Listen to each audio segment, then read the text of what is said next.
The art of set design has been alive and well since cinema's earliest days.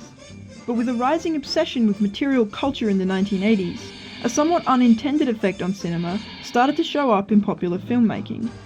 Films ranging from Ferris Bueller's Day Off to Back to the Future show how the influence of material culture was affecting the art of cinema in a very particular way. Namely, that set dressing and design was no longer just background noise.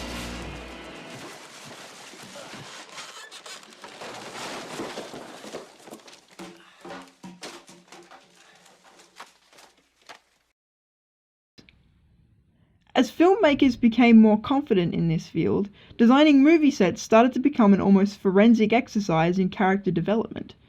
Filmmakers were recognizing an increasing drive to reflect your personality through your possessions, to establish who you were with the way you crafted your environment, and reflecting it back to us in a way that helped us in turn build an idea of the characters we were being shown on screen. Though in the 80s, this basically translated to a lot of people in really big houses surrounded by cool, expensive stuff, the core principle of this idea developed as time went on, eventually breaking out of just expressing wealth or material success and rather reflecting more realistically the lives of ordinary people, eventually resulting in some film sets of this ilk becoming as iconic as the TV shows or movies they were part of. Today, I want to explore this tactic in the context of Jim Jarmusch, and especially his 2016 film Paterson. In Paterson, we are presented with only ordinary things, but through Jarmusch's careful framing and emphasis, the audience is given a sense of the kind of visual poetry which is obsessively built over the course of the film. In the first 10 minutes of the film, we are introduced to Paterson's routine, which was repeated over and again for nearly its entire length. Wake up, walk to work, drive a bus, take lunch, come home, talk to Laura, walk the dog, get a beer. But I would like to focus in particular on the visual techniques relating to the objects and environment of the film, which Jarmusch feeds the audience to make his sense of routine come across clearly and strongly. First, the minute Paterson wakes up, the first thing he does is reach across to check his watch, which displays nearly exactly the same time every morning. Even the gesture here is a repeated motion, and the shooting style too, but the beginning of the routine is basically centralized around one thing, Paterson's watch. And this tactic of using an object as a signifier occurs multiple times during his day. And so, instead of breaking Paterson's day down into actions, the viewer also starts mentally breaking it down into objects. For example, watch, coffee pot, notebook, bus, lunchbox, shoes, beer glass. These objects of habit give a sense of the simplicity of the person we are watching, and establish him as a creature of habit. Being shown the same object over and again, the audience builds a familiarity with them, as though it were their own routine, and Jarmusch utilizes this sense of familiarity to build the audience affinity with the character, despite the relatively sparse dialogue. It is this method, as well, which is used to illustrate or foreshadow a change in tone. When the routine shifts, so do the objects, and Paterson's day becomes chaotic.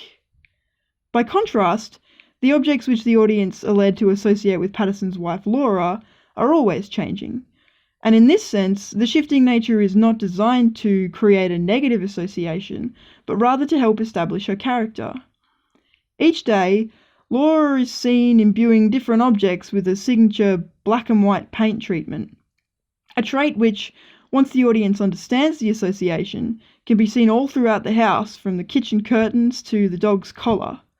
This attention to set detail gives the audience a sense that the environment truly belongs to the characters, and vice versa, and provides them with subtle hints about their lives and relationship.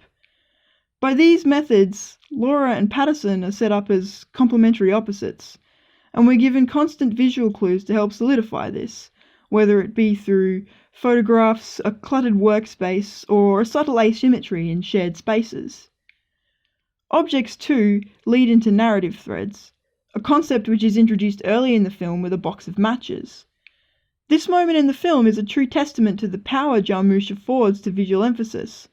Without any context or dialogue, the viewer is simply shown a box of matches, and guided to appreciate it. and the next few minutes is built around an assessment of that moment and the emotional connections the character draws from it. A matchbox is built into a love poem and becomes an emotional centre for that portion of the film. Through similar methods of emphasis, objects are frequently used as the centre of subtle threads of comedy. Take this sequence, for example. As Patterson enters the room and sits down, the shots work in a normal, expected way, moving the emphasis back and forth between Patterson and Laura as they speak to one another, with a medium shot, cut to another medium shot, and back again. But then, as the visual emphasis shifts, the audience is drawn into a sub-dialogue for the scene. The conversation goes on, but the camera now follows Patterson's eye instead of the character interactions. A secondary relationship is established by shifting to shots of set decor, one that is unspoken and yet made abundantly clear from the use of the character's environment. By the end of this relatively simple sequence, the audience has been fed a secondary piece of information, that Patterson mistrusts the dog. And it's moments like this that also undercut the film with a subtle, dry comedy which gives it much of its character. It's through methods like these that Jim Jarmusch finds ways to apply the mundane notion of domestic material culture to his work and utilize it to create unique, funny, and moving moments throughout the film. Unlike many mainstream Hollywood productions which make use of sets and props in obvious, uninteresting, or unconsidered ways, in Patterson, the fabric of the domestic environment becomes the centerpiece of a carefully formulated work of visual poetry in which the ordinary is allowed to shine.